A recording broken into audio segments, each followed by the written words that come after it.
ॐ भूर्भुवस्वः तत्सवितुर्वरेण्यं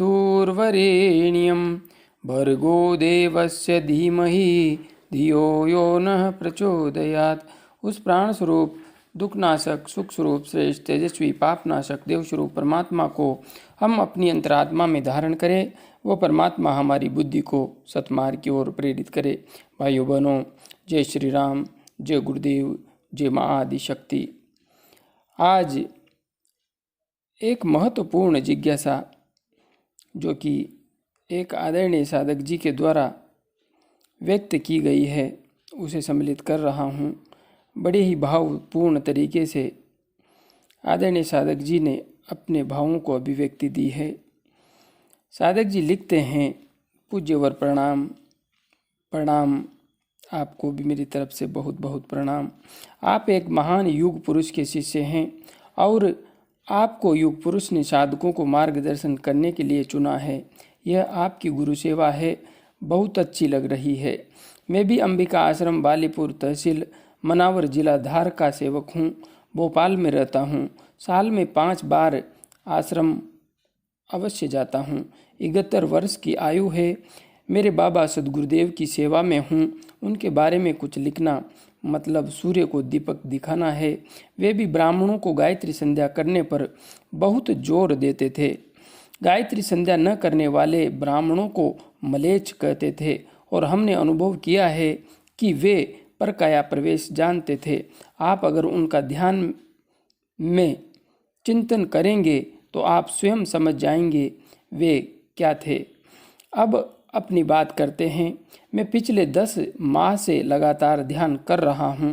मैं पहले ध्यान करता था परंतु बीच में छूट जाता था। इस बार एक दिन का भी नहीं छूटा है। नाड़ी शोधन, मूल बंद, उड़ियान बंद, जालंधर बंद, कपाल भाती, तत्पश्चात भ्रामरी प्राणायाम करते हुए आज्ञा चक्र पर ध्यान करता हूँ 30 से 40 मिनट तक। यहाँ ध्यान करते हुए महसूस करता हूँ कि उड़ियान बंद, मूल बंद और अश्विनी मुद्रा अपने आप लगने लगती है। हाँ, श्वास गति जरूर पतली हो जाती है। ललना चक्र पर सफ़ेद प्रकाश का सूर्य कभी वलयाकार, कभी चंद्रमा के समान, कभी पूर्ण सूर्य ग्रहण के बाद जो सूर्य का प्रकाश होता है वैसा दिखाई देता है। अब झटके लगना बंद हो गए हैं। अभी सांभवी मुद्रा से आज्ञा चक्र पर ध्यान कर रहा हूँ। आगे आप मार्गदर्शन करें। मैं चाहने पर भी लहसुन प्याज नहीं छोड़ सकता क्योंकि घर के सदस्य नहीं चाहते हैं। घर की परिस्थिति कुछ ऐसी है, मैं झगड़े नहीं चाहता, अन्यथा साधना में विघ्न उत्पन्न होगा।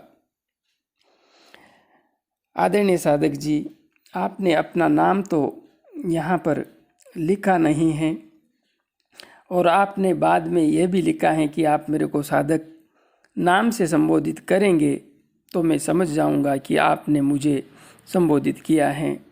तो यहाँ पर आपने जो कुछ भी लिखा है अत्यंत भावपूर्ण है और आप एक वरिष्ठ जन हैं। 71 वर्ष आपकी आयु है तो जीवन का गहरा अनुभव आपको है। और जहाँ तक बात है, आपने साधना के संबंध में जो अपने विचार व्यक्त किए हैं, अपना व्यक्तिगत अनुभव जो यहाँ पर लिखा है, जो साधना आप अभी कर रहे हैं उसमें आप नाड़ी शोधन, अनुलोम विलोम प्राणायाम कर रहे हैं। मूल बंद, उड़ियान बंद, जालंधर बंद, कपाल भाती, भ्रामरी प्राणायाम आदि का अभ्यास करते हुए आप 30 से 40 मिनट ध्यान भी कर रहे हैं। तो आपका जो अभ्यास है यह पूर्णतया विज्ञान सम्मत है। हर प्रकार से यह साधना के मार्ग पर आगे बढ़ने वाले साधक के लिए जो मूल आवश्यकताएं होती है निर्बाध रूप से आगे बढ़ने के लिए, उनकी पूर्ति कर रहा है। इसलिए मैं यहाँ पर आपको कोई विशेष मार्गदर्शन तो नहीं दे सकता क्योंकि जो भी अभ्यास आप अभी कर रहे हैं वह पूर्णतया उचित हैं।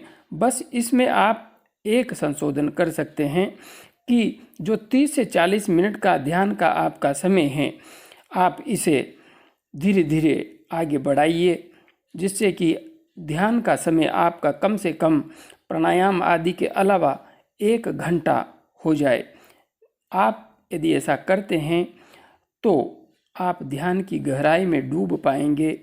और हाँ, जहाँ तक बात है, आपने यहाँ पर पूज्य सद्गुरुदेव के बारे में जो भाव अभिव्यक्ति दी है, तो पूज्य सद्गुरुदेव तो एक महापुरुष या युग पुरुष ही नहीं थे, वे तो उस पर ब्रह्म परमात्मा की दिव्य चेतना थे और हैं, आज भी हमारे साथ हैं, कहीं नहीं गए हैं, यही हम सबके बीच में हैं।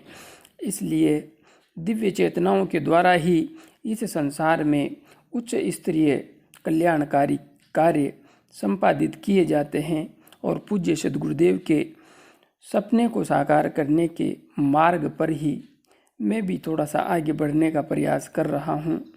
आप सब वरिष्ठ जनों के आशीर्वाद से, पूज्य सद्गुरुदेव के आशीर्वाद से, माँ आदि शक्ति की कृपा से हम सत्य सनातन धर्म को फिर से नई ऊंचाई तक लेकर जाएंगे, ऐसी मैं उम्मीद करता हूँ। आगे आपने लिखा है कि मैं चाहने पर भी लहसुन प्याज नहीं छोड़ सकता क्योंकि घर के सदस्य नहीं चाहते। तो यहाँ पर आपको मेरा एक ही सुझाव है, ऐसा कार्य हमको नहीं करना है जिससे कि साधना के स्थान पर बहुत बड़ी समस्या उत्पन्न हो जाए। इसलिए आप सिर्फ कच्चा प्याज कभी नहीं खाएं। बाकी लहसुन प्याज यदि सब्जी में थोड़ा बहुत डाला जाता है तो उससे तो कोई विशेष समस्या घटित होने वाली साधना के मार्ग पर नहीं है। बाकी कच्चा प्याज खाने पर बहुत बड़ा अवरोध होता है, तो वह तो आप वैसे भी नहीं खाएंगे, तो यहाँ पर विशेष कोई भी समस्या नहीं है। आप साधना करते रहिए, बस धीरे धीरे साधना का समय बढ़ाते रहिए। और यदि कभी आपको बीच में ऐसा लगता है कि कोई विशेष परामर्श चाहिए तो आप मुझे लिखें, मैं आपके प्रत्येक प्रश्न का अवश्य जवाब दूंगा। जय गुरुदेव, जय माँ आदि शक्ति।